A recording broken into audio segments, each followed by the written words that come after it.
Hello, and welcome to the show. It's Wrestling with Entertainment, the only audio experience on the web today. The trusted choice for interviewing all of your favorite wrestlers every Tuesday and Wednesday, and previewing and reviewing the latest shows from WWE, AEW, New Japan, and everything in between every Saturday on YouTube and Castbox, sponsored by Rogue Energy and Player One Coffee. I'm, of course, your host, James Shea, flying solo yet again. But it was a good week for wrestling with as we interviewed Shaq Jordan on Tuesday and Rico D. Cannon on Wednesday. Two incredible interviews with two incredible individuals. I cannot recommend those interviews enough. Definitely go check them out if you haven't already. But always looking to the future. This upcoming Tuesday, we have Warsaw, another AAPW alumni. We talk about his gauntlet match, his graduation gauntlet match, I should say. Currently running the company, running the show with the master class. We talk about his multiple tag team partners over the years. The Warsaw title, which has some very interesting rules. We talk about somebody called Battle Blade, and white elephant match that he had. Definitely a lot of interesting things in that interview. And on Wednesday, we have the boy wonder, Kid Lat. We talk about his upcoming shows in Japan, what he's looking forward to doing in Japan. We talk about his rivalry with Damian Gray. We talk about his tag team in Wrestle League. We talk a lot of fantastic things about Kid Lat and his career. You definitely want to go check that one out as well. We talk about him getting stung by bees on a pretty terrible trip, if I'm being honest. We talk about the superhero colors, superheroes, even from football. So yeah, definitely check that out on Wednesday. And then on the 25th, we have Mo Kelly. So definitely go check out our social media for information on who we're interviewing, when we're interviewing them, links to those interviews, and so much more at Wrestling with E. Alright, now that we're done putting ourselves over, never done putting ourselves over, James. Um, it's a great day for wrestling because we are wrestling with the news. And fresh off the presses, Randy Orton has turned heel on Cody Rhodes. Randy will be the bad guy in his match against Cody at WrestleMania. I talked about this last week on the show. Randy Orton is grandfathered in. Randy Orton is one of those guys that could decapitate somebody in the middle of the ring, and the crowd would go cuckoo bananas for it. So, for the second year in a row, WWE is doing Cody Rhodes no favors by putting him in a position that's a no-win for him. Because if he wins, the crowd will boo. If he loses, the crowd will still boo him. People want to see Randy Orton get that 15th title, and they really don't care how he does it. If you watched SmackDown last night, the crowd was cheering. The crowd was chanting Randy, and the crowd popped for a heel turn. The crowd is not supposed to pop for a heel turn. They're supposed to boo. And they cheered loudly. So this is just another ill-conceived plan by WWE that is not going to help them in the long run. Drew McIntyre quit and then got rehired in the matter of the whole of the span of the 3 hour SmackDown. He's wrestling Jacob Fatu next week on the show. I'm assuming that's going to lead to some type of stipulation match at WrestleMania. Uh, which brings us to Brock Lesnar's match at WrestleMania. Um, Monday he'll be in the building, and whether you believe the rumor and innuendo or not, uh, Paul Heyman and Brock Lesnar has pitched um, that Brock Lesnar should not lose another match until he retires. Okay, well, when is he retiring? Because there doesn't seem to be any views that Brock Lesnar is going to be retiring anytime soon. I mean, he's not exactly in the twilight of his career. Oh, he's old man Brock, can't barely get people up for an F5 anymore. It wouldn't surprise me if Paul, pitched it, but for WWE, Paul, the other Paul, Triple H, to actually, take it under consideration, I think that's kind of crazy if I'm being honest. Brock, putting Brock against newer talent, yes, it's going to shine a spotlight on them because they're wrestling one of the biggest stars WWE has to offer. But I dare say that it would do them better justice to get a pin on a Brock Lesnar than take an L to a Brock Lesnar. I would say context is king for, all of these matches. Like, what is, you know, how do they handle Brock Lesnar? Do they kick Brock Lesnar's ass? Do they, and then Brock, skips out with a win? Things like that. That even in defeat, they got a W. I mean, Cody wasn't as much of a maiden man as he was when Brock literally raised his hand at SummerSlam after what? Cody Rhodes pinned Brock Lesnar. So, I mean,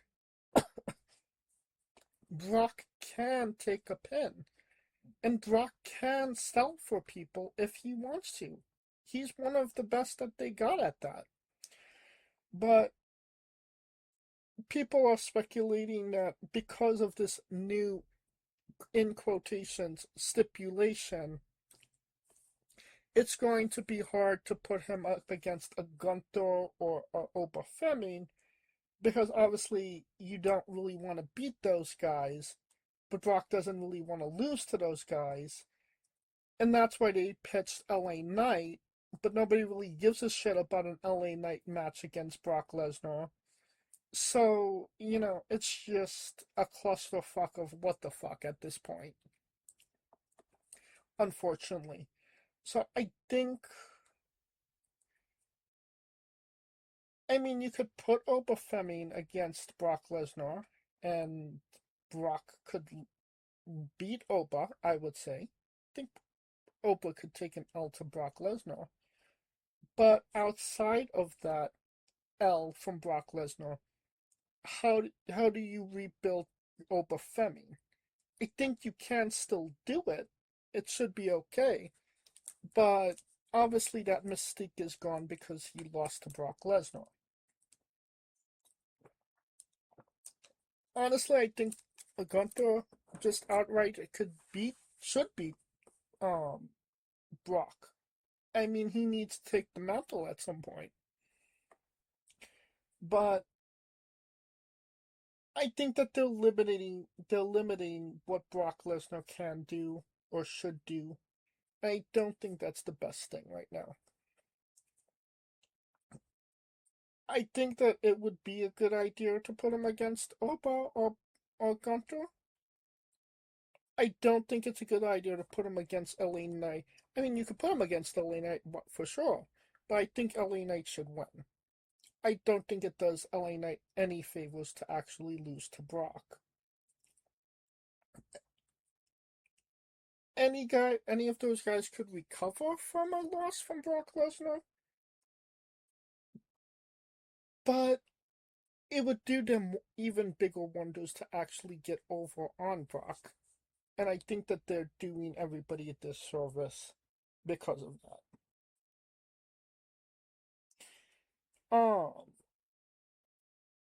Speaking of WrestleMania, um, it was announced that the first hour of WrestleMania Night 1 and 2 will be on ESPN.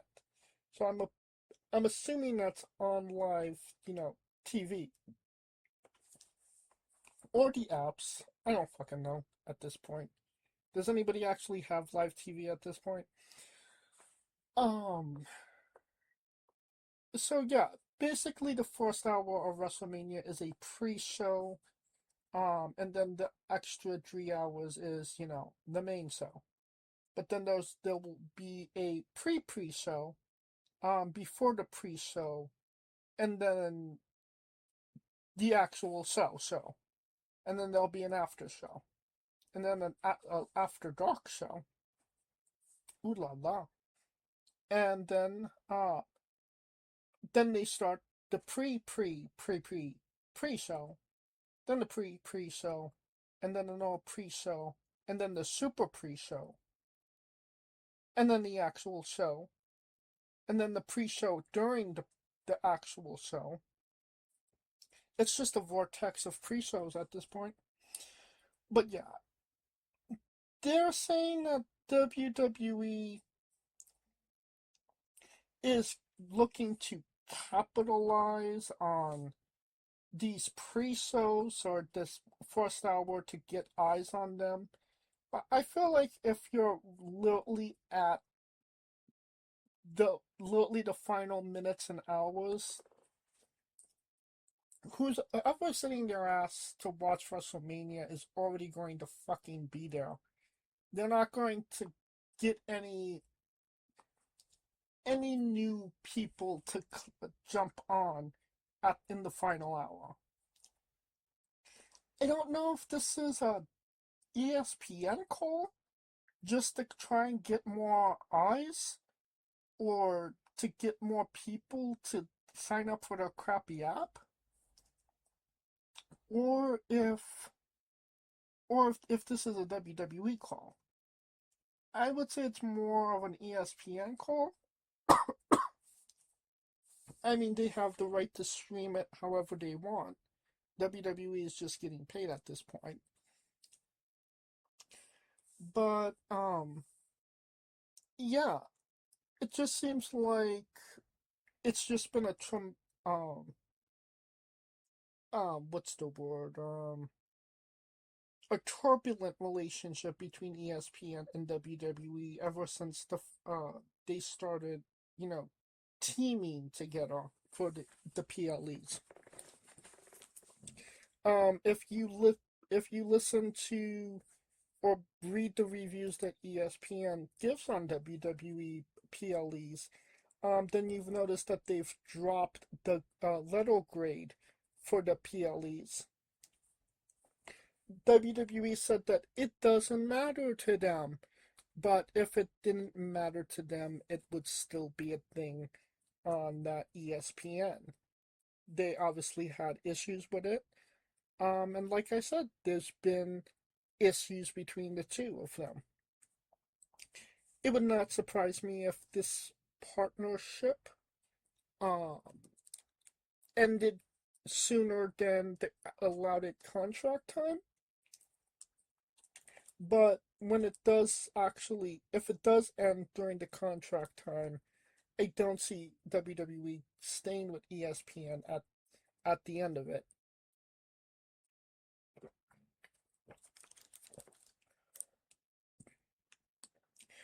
Then you have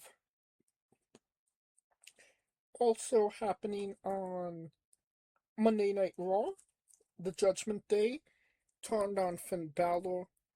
I think it's kind of time to just put the the nail, the final nail in the Judgment Day coffin, they're not necessarily as over as they've been. There are they were a top tier faction, then they were a second tier faction, and now they're a third tier faction. I think it's time just to kind of cut the cord on that. I think it's kind of weird how a year ago they were setting up Finn Balor to be the breakout heel, and now 1 year later, Dom remains a heel, and Finn Balor is the breakout face. Whether that sticks, I don't entirely know. Because Dom is pretty over as a heel. I think it's the smart move to keep him heel, because that's kind of where he drives, honestly. But because the people like him as a heel, are they going to jump ship for Balor, who was a face, didn't really get over as a face, and then, turns heel, doesn't really get over as a heel either. You know, he essentially little buddy to Damian Priest and Rhea Ripley, just to turn face again. I mean, there wasn't that much fanfare to it. So, I mean, he has a better chance under Triple H to do it, 100%. But if he actually does it, it has yet to be seen. So, I suppose we shall see.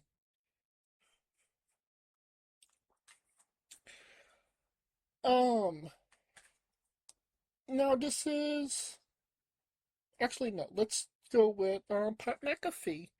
Pat McAfee supposedly done with WWE for the time being. Um, which is a shame. He was good on commentary. He had an exuberance to him that commentary desperately needed, and something that Michael Cole needed desperately during that time as well. So I mean, his contributions are fantastic. I wonder if it's not necessarily that he was, as he said at the time, burnt out, but maybe more on the lines of not necessarily liking who he's working for. So, I mean, think of it this way. Pat McAfee got over in the Vince McMahon era. Pat McAfee wrestled on a WrestleMania where Vince McMahon was still in charge. Pat McAfee wrestled Vince McMahon at WrestleMania. So, and then I won't even call it WrestleMania 39, not a Vince McMahon WrestleMania. It was still kind of Vince McMahon at that point, but 40 100% was not a Vince McMahon WrestleMania. So, I mean, the guy that you liked, the guy that you got along with, the guy that gave you that platform, is no longer there. I'm not saying that he has issues with Triple H or that there might be beef there, but maybe he doesn't necessarily get along with Triple H as much as he got along with Vince McMahon. And maybe his enthusiasm for doing commentary kind of deflated because he was under he was under Triple H's thumb, and Vince McMahon kind of let him do whatever he wanted to. That's purely speculation on my part.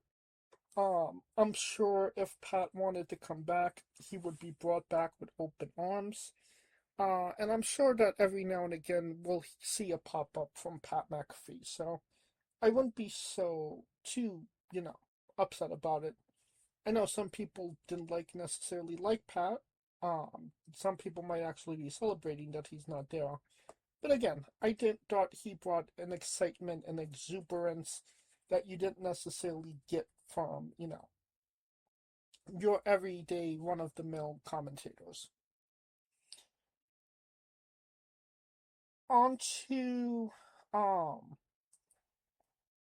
some bad news, terrible news even. I'm not sure if this was yesterday or the day before. It was not too long ago. A show for OVW that was recorded during the I believe this was the main event match. Um, the referee did a spot and got had a seizure in the middle of the ring.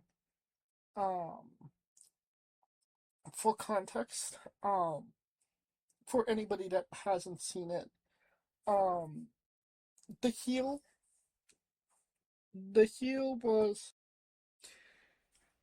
um he put the referee in his way while the face was diving off of the top rope. The face may have put a lot more got more connection with the referee than I would say would be comfortable. Um the referee kind of lays flat in the ring. One might say he was selling. And the match kind of goes on. I will say that the whoever the face was, he did check on the referee right after it happened, making sure he's okay. Um, I'm sure he got some indication that he was okay, or he would have responded appropriately. Um, they start wrestling again. The referee is I would like to say selling. Um, and then they're wrestling on top of him, and then as the match continues, he starts, having an episode. I don't know if that's the proper terminology, but yeah, it was not good. Um, the crazy part is they kind of see this happening, the wrestlers, and they're continuing the match.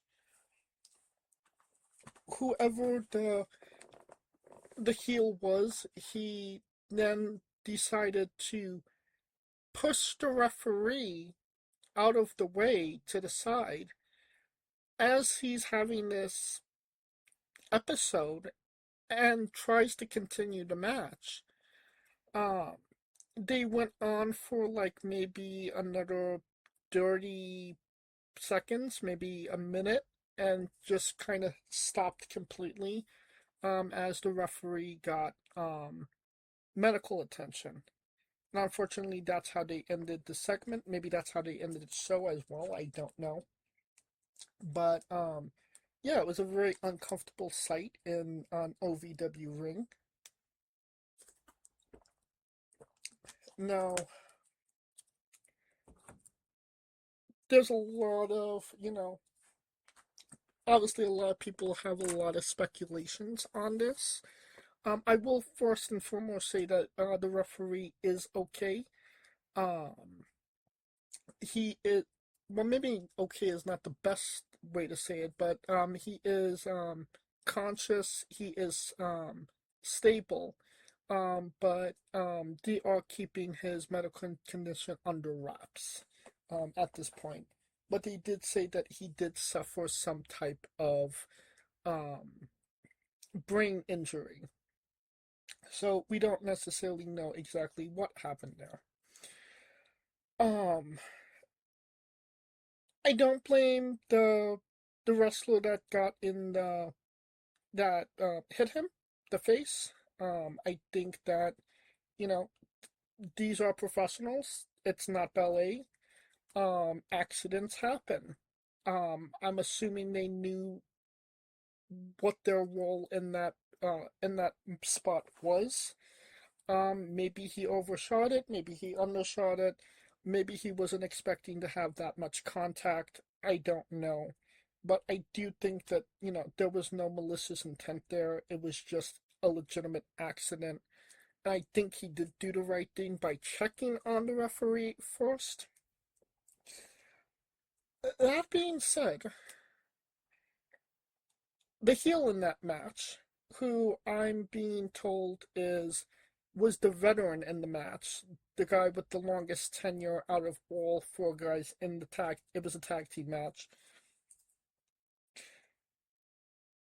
They continue the match, and he literally pushes him out of the way as this guy is having a seizure. You don't know what he actually had. You don't know what's happening in that moment. And you kick him out of the way?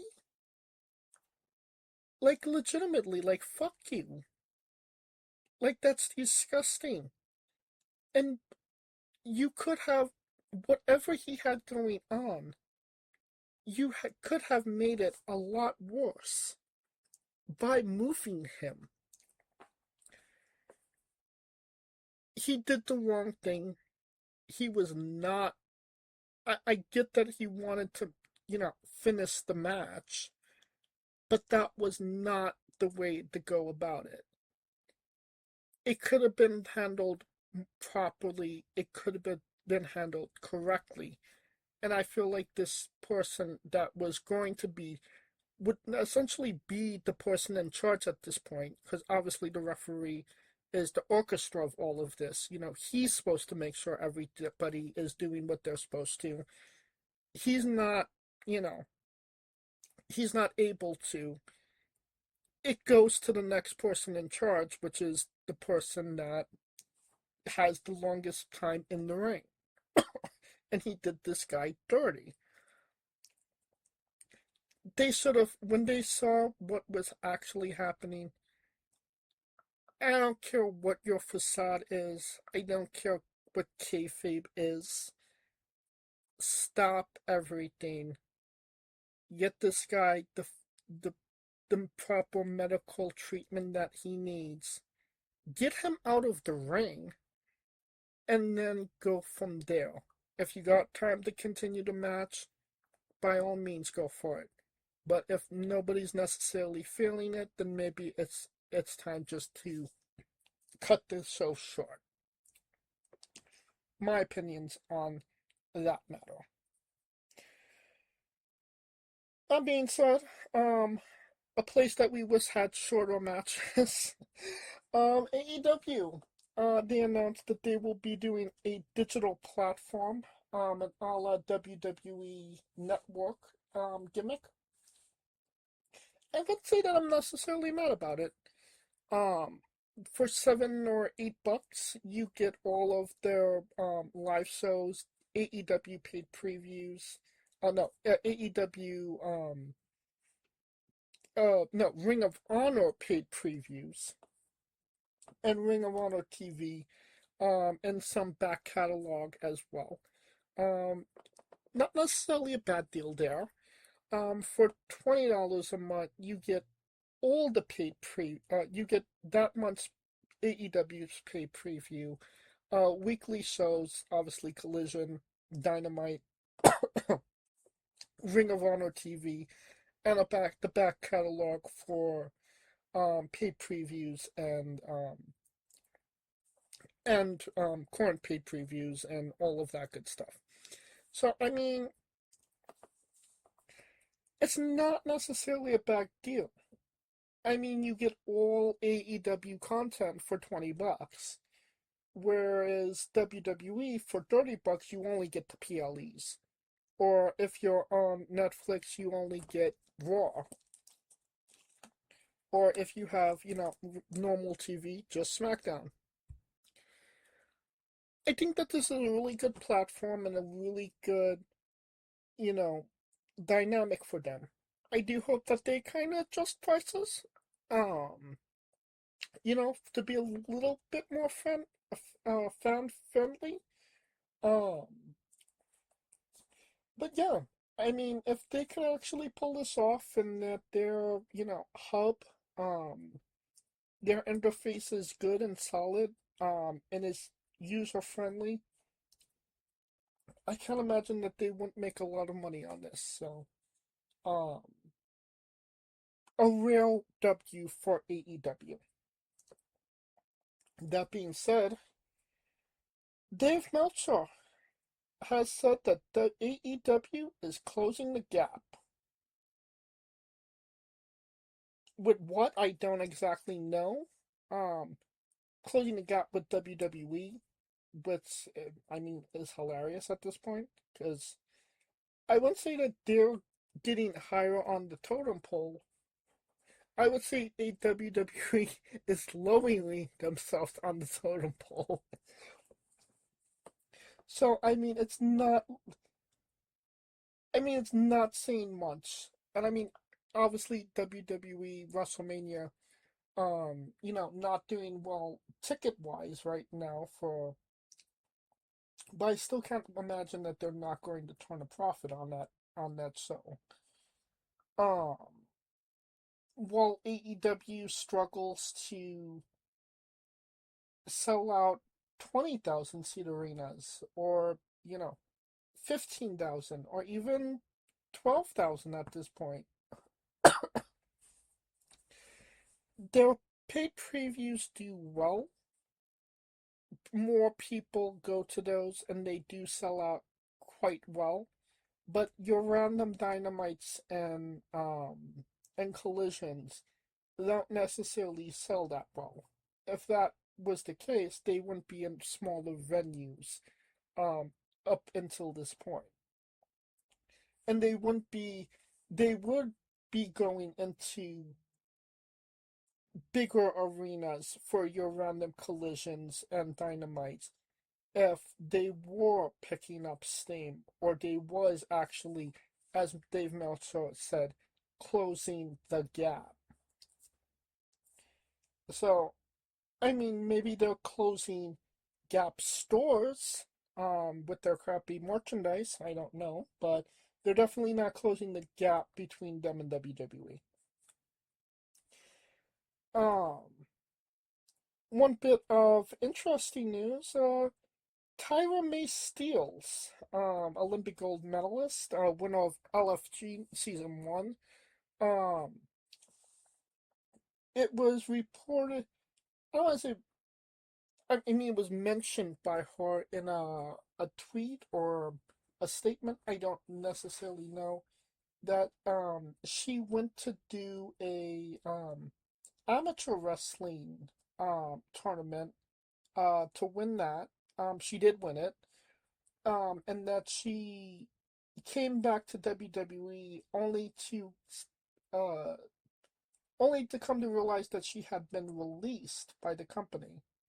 WWE's statement was that Tyra Mae Steele was never released, and then Tyra made a retraction that um no, she's with WWE, and she she plans to be there for a very long time, or as long as her contract is still good. Whatever comes first. I don't know what this is about, but maybe they're trying to get some traction on Tyra May. I think Tyra May could be a really big star for them if Tyra May could just get her head out of her ass, honestly. She sees herself and perceives herself in one way, and she needs to be presented in a different way. And if she actually does that, and and take if she goes the Kurt Angle route and not necessarily take herself too seriously, she will be on the level of a Kurt Angle. I hope that this is just, speculative, and, them trying to cause a bit of a stir. But, if she's making things problematic, then I would say that that's not necessarily a good thing either. you want somebody, you want people that are easy to work with and not necessarily be a problem. And she's not necessarily in big, a major position to be a problem for WWE, if that makes sense. So, I mean, we'll see what happens with her. Alright, that will conclude our coverage of the news. And now a quick word from our sponsors. So, Rogue Energy, the only gaming drink company in the world with 4 unique product lines to suit your task at hand, whether it be juices, shakes, smoothies, and everything else in between. Their low calorie, no sugar energy formula is the perfect alternative to sugar filled canned energy drinks and sodas. Their extreme formula provides the most energy, focus, and sports performance possible. Their hydration line offers focus, ingredients without the added caffeine. Drink it anytime you're thirsty. And their shake formula is so delicious. Who doesn't love a cookies and cream, 0-calorie energy milkshake? First and foremost, they've designed every Rogue product line with performance and effectiveness in mind. It is critical that you look at the nutrition panels of drinks when comparing options. There are countless off brands out there that are presenting low quality, poorly dosed formulas that amount to expensive caffeine water. Every formula they produce is designed with optimal levels of high quality ingredients. Additionally, you won't find a powdered gaming drink brand that dissolves better. No need to have chalky textures in your drink. Their taste profiles are unmatched, specifically designed for gamers, athletes, students, entrepreneurs, people with hectic schedules, individuals with low energy, podcasters who can't shut up, people who are health conscious, and so much more. Great as both a pre-workout and as a coffee energy drink replacement. Specifically designed every Rogue product line to be the best gaming drink on the planet. Rogue Energy, more focus, more wins. Use promo code WRESTLINGWITHE for 10% off your next purchase.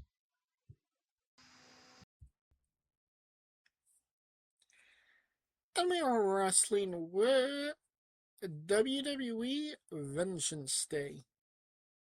It took place last Saturday in Orlando, Florida, at the Performance Center. Like I said, a home game for NXT. Um, I dare say that this was better than what WWE is doing on the main roster. I mean, it was primarily grudge matches. Um, there was heat between the people. There was fire between the people, and it kind of seemed just like a genuine show. And I definitely did enjoy this show. Um, so yeah, I would say that, and I mean they had 5 matches where WWE only does like 4 at this point. So I mean for them to be doing better than WWE is, I mean they're just they're getting in, getting out, doing what they need to do. I mean they did cut like a half hour out of their show. Like this was only a 2.5 hour show. Or you could make the argument that they added a half hour to the normal show. To each their own. But let's get into it. We got a street fight. Blake Monroe defeated Jada Parker in 12 minutes 59 seconds. Thought this was a good opener. Blake Monroe has kind of seemed like she's been on the fence at this point. Like, we know Blake could go. We know Blake could have good matches. And she's kind of been struggling the last couple of months in WWE. So hopefully this is what kind of puts her on par to get back to where she needs to be. I do think that this was definitely better than the last match between Blake and Jada. Um, and I think that it did what it needed to do for both girls. So all in all, solid. I will give this a 3.5. Alright, we got Tony D'Angelo defeating Dion Lennox in 7 minutes and 4 seconds. I think that's when they actually got in the ring, and not counting their whole parking lot, street brawl, whatever you want to call it. Uh, I will admit it, I am a Tony D'Angelo hater. I do not like him. I have I have nothing invested in him. I think he's a terrible character, and I could not give less of a shit of what he does. Um, that being said, ever since he kind of came back, he is trying to do something different, not necessarily doing, you know, the mob gangster bullshit gimmick. And I think that this was actually a pretty solid match. For what it was, which was, just, a big clusterfuckery, but I think it worked, and I think it got Tony over for me in a way that he's maybe a little bit more believable and a little bit more legitimate than he was before he left, when he was just, the gangster Goomba guy. I give this I give this a 3 stars. I think the right person won in the right way, and he's doing, they're doing what they need to do with him. We have an NXT Women's North American Championship match. Tatum Paxley defeated Izzy Dame in 15 minutes 25 seconds. Good solid match. Could have made the argument it needed to some type of stipulation, but considering the last 2 matches were street fights, I get where they needed, just your solid, singles match on the card, um, disqualification applied. Um, right person won. Paxley and Dame will end um their rivalry next Tuesday on NXT TV in a cage match in Texas. So yeah, I think it was a natural progression of what they needed to be, and yeah, solid match. I'd say 3.5. NXT Underground match. Lola Rice defeated Kalani Jordan. Lani Kai. What the fucking decade am I in? Yeah. Brutal match. Kalani actually hung with Lola for as long as she did. And, obviously that was 6 minutes. I don't think that it needed necessarily to go longer. I mean, it's supposed to be, a knockout, drag 'em out, not necessarily pretty. Um, and yeah, Lola looks like a star at this point. I mean, give this woman a belt. Yeah, it's Lola Vice. I don't have a lot of complaints. 5 stars.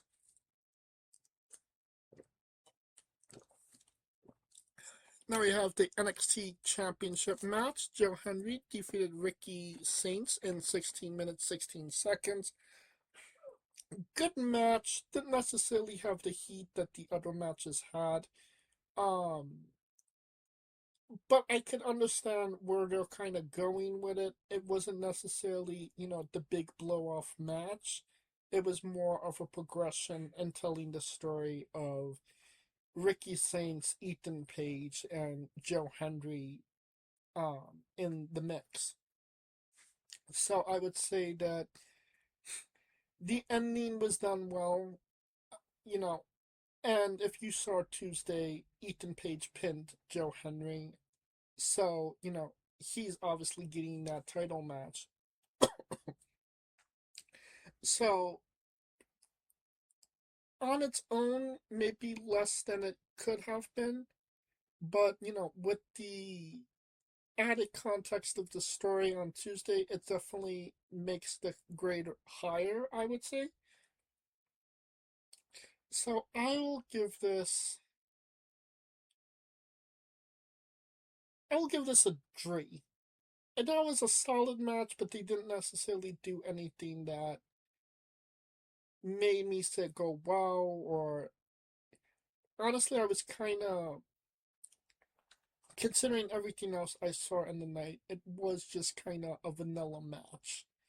The ending had me going, but everything before that kind of wasn't that memorable. So 3 stars.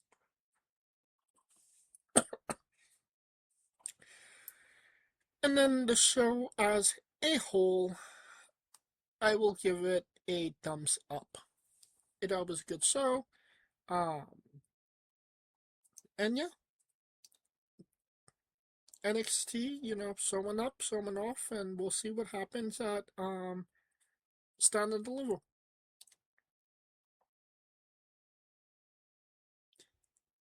And we are wrestling with AEW Revolution. It takes place Sunday in Los Angeles, California, at the Can't Believe You're Not the Staples Center Arena anymore, Crypto Arena. And yeah, it's been 2 months since we've had a AEW paid preview. Technically 3 months. Yeah, it's been a peaceful and great, fantastic 3 months in my opinion. But now we're going back to black. We're going back to AEW, and we're back in mine's in Kaliko's backyard. I was there last year. Kaliko will be there this year. Um, Honestly, if there was something that gave me a reason to actually buy a ticket to this, I would. But there is literally no reason to, in my opinion. I mean, there's not even a reason to pay for it on TV. That's why I watch it with Captain Jack Sparrow. Take that as you will. Let's get into it. The first reason I'm not going to this show, um, uh, Phase A, Subject A, whatever you want to call it, Ricochet, versus Tommaso Ciampa versus somebody to be announced for the national championship, and that is on the pre-show. Um, don't really like Ricochet, and that was a pretty solid reason not to go to this show. Exhibit A, as I said. Um, I don't know who the third man is going to be in this triple threat, but I can't imagine that they're going to be taking the title off of Ricochet. I mean, he's a heel, Tommaso's a heel. Unless the other guy is Mark Briscoe, I don't think that there's a good chance that the title's coming off of Ricochet. Um, Singles match for the That Bitch Show Championship. Willow Nightingale versus Lana Cross. Another pre-show match. I'm aware of Lana Cross. I didn't know that she actually signed with AEW, but good for her, I suppose. Has the title ever even changed hands on a pre-show? That's a good question. Not a question I'm looking to have answered tonight, but yeah, I don't think that Cross is going to be beating Nightingale, so I'm going with Nightingale. Now we have Exhibit B. Boom and Doom. Big Boom AJ and QT Marshalls versus the Infantry? Captain Sean Dean and Charlie Bravo, accompanied by Trish Adora. Yeah, I seen AJ Big Boom last year. Um, I mean, he has good energy, but I did not pay a fucking ticket to see AJ Boom, and I will not buy a ticket this year either. That being said, I have no doubt that he will be winning this match, and taking the W. How the hell Q Team also came to team with him, I have no fucking idea. Usually he's the heel, and he's taking the L's in these types of matches. But he will be getting a rare W in this one. Alright, if the pre-show wasn't enough to get you invested on into this show, we got the main card, a trios match. Debbie Allen freshly pooped Orange Cassidy and Roderick Neck Strong versus them dogs. David Finlay, Clark Connors, and Gabriel Kidd. This is where I usually say who wins Calico, but Calico is on that midnight train to Georgia. Maybe it's to Los Angeles. Who knows? Trains are dangerous.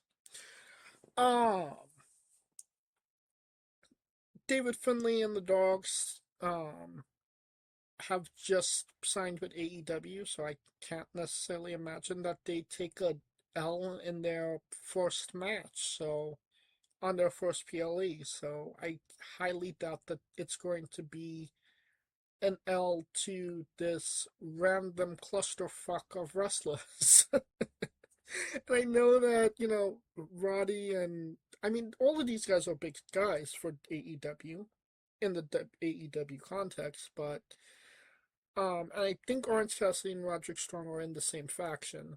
Um, I feel like there's better use of Darby, but I digress. That being said, uh, Finley for the W. Um, Now we have AEW Women's World Tag Team Championship match. The Babes of Wrath, Haley Cameron and Willow Nightingale versus Megan Bayne and Lana Cross. Um,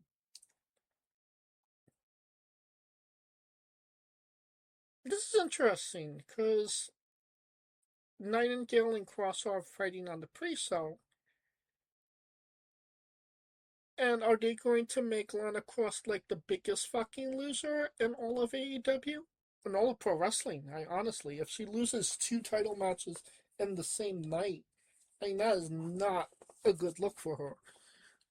I mean, even if Megan takes the L, and I highly doubt that Megan's taking any L's at this point. Um, wouldn't it be? Wouldn't it have been better if it was Bing and Penelope Ford? I would think so, but I think Penelope is injured, so I'm gonna go Megan Bayne and Lana Cross on this one. Then we have an everyone is banned from ringside match. Timeless Tony Storm versus Marina You Should Fear. Timeless Tony Storm in Hollywood. Yeah, I highly doubt that she's going to lose this match. I mean, nobody paid a ticket not to see Tony Storm lose. So, Tony Storm for the W on that one. Trios match for the AEW World Trios Championship. Um, we have the Don Callis family, Kazuchika Okaya, Kyle Flatulence, and Mark Davis versus Mystico and Jet Speed. The Jet, Kevin Knight, and Speed Testicle, Mike Bailey. I don't know who thought that this was a good idea or a main attraction match. Obviously, they wanted to get Mystico on the card because, Los Angeles. Um, has Knight, Kevin Knight and Speedball won anything since they've been together or gotten? I don't think so, but I highly doubt where they're going to be getting anything in this match. Yeah, no. Okada or Flatulence gets the W on these guys. Then we have a 2 out of 3 falls match for the AEW Women's World Championship. The Claw versus Chris Statlander. I mean, Claw made myself laugh too. Um, Claw just won the title, so I highly doubt that they're going to let her lose it. So yeah, the Claw wins with the Claw. Brody King versus Swerve Strickland with Prince Nana, hey, goodbye. Brody is the big bad, babyface at this point. And it seems like he's garnered a lot of attraction in the last couple of months. So, I mean, he's becoming a big star for them. But, I mean, I can't be mad at. I like Brody. Brody was a good guy. Brody is a good guy. So I'm happy to see him in a high profile match. That being said, Swerve Strickland just turned heel. Obviously this was supposed to be Kenny Omega. Kenny Omega couldn't get out of the gaming tournament that he was in. Low key, I would have if this was Brody King, if this was Kenny Omega versus Strickland, I probably would have bought a ticket for it. So, I mean, that just kind of tells you, the magnitude that Kenny Omega has. And that's in a special attraction match. Um, I get it, obviously, they couldn't put things together. No, not necessarily nobody's fault. They obviously put Brody King in a big position. That being said, why have Swerve Strickland turn heel if he's just going to be dropping L's? So I mean, I feel like Swerve has to win this match because, as Kaliko would say, there needs to be some justification for this. Um, you know, the heel turn. Um, I mean, there's a possibility somebody gets the Swerve force, kind of fuckery with him to get Brody the W, but I think the best route here is Swerve to take the W. In the next match, Exhibit C, Andrade El Idaho versus Bandito. Whoever wins, we all lose. As people probably know, I do not give less of a flying fuck about Andrade. And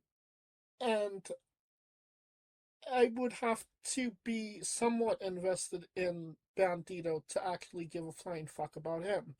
So, I mean, this is just, a lose-lose situation. I mean, not discounting their wrestling ability, but they don't have personality to back it up. Um, I honestly don't care, but if I had to make an educated guess, I would probably say Andrade. Alright, no time limit match for the Continental Breakfast Championship match. John Moxley, no longer a Nazi, versus Kolkutska Shida. I think that this might actually be a good match. Moxley's a good John Moxley now, and he's having competitive matches with good AEW wrestlers because he's a good John Moxley once again. So I think that they'll have a good competitive match. Don't really know what's going on with Take a Shit right now. Um, if this is a high profile match for him or not.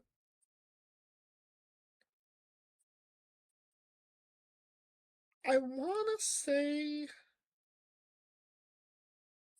I want to go with John Moxley on this one. I mean, I could see Take a Shit taking a W, but that doesn't mean that they're going to give him a W. I would also make the argument that Cold Cuts needs to be in the main, going for the main title as of right now.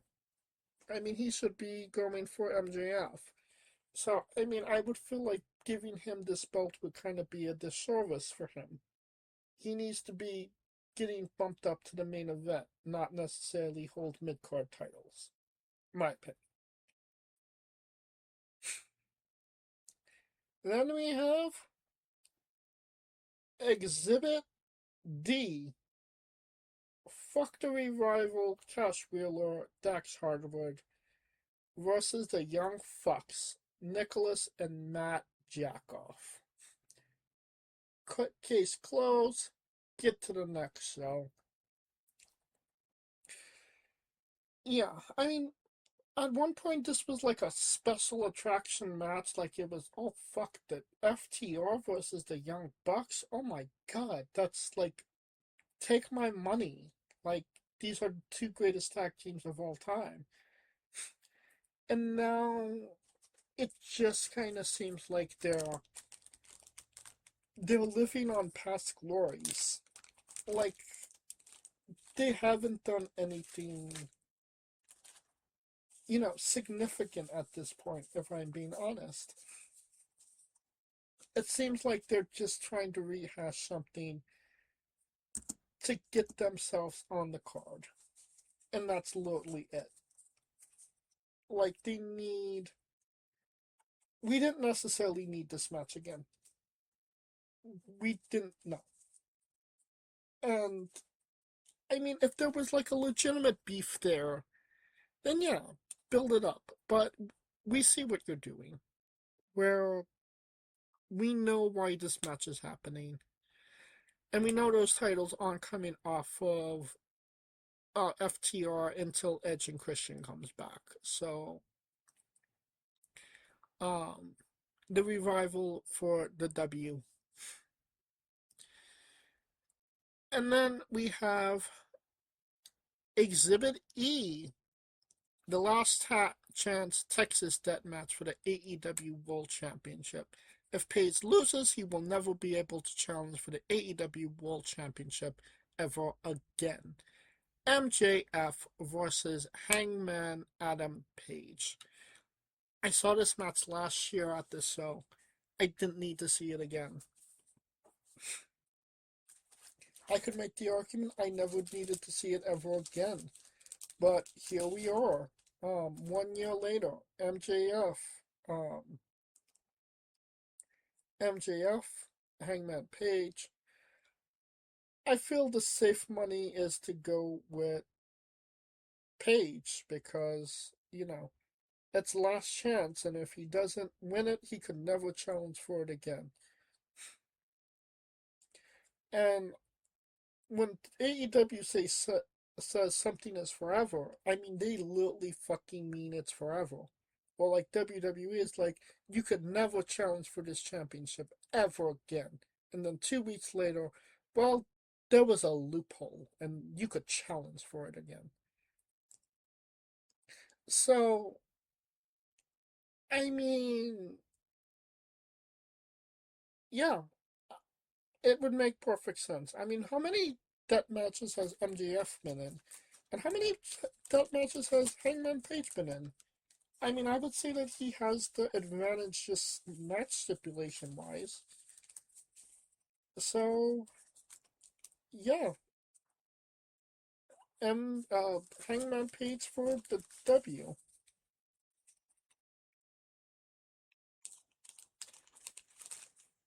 Alright, that will conclude our coverage of AEW Revolution. We should have a full review of the show next week. Maybe Kaliko will actually be here for it. We'll see. But that will conclude this episode as a whole. Thank you for listening. If you like what we're doing, please like, subscribe, comment, both on YouTube and Castbox. This was sponsored by Rogue Energy and Player One Coffee.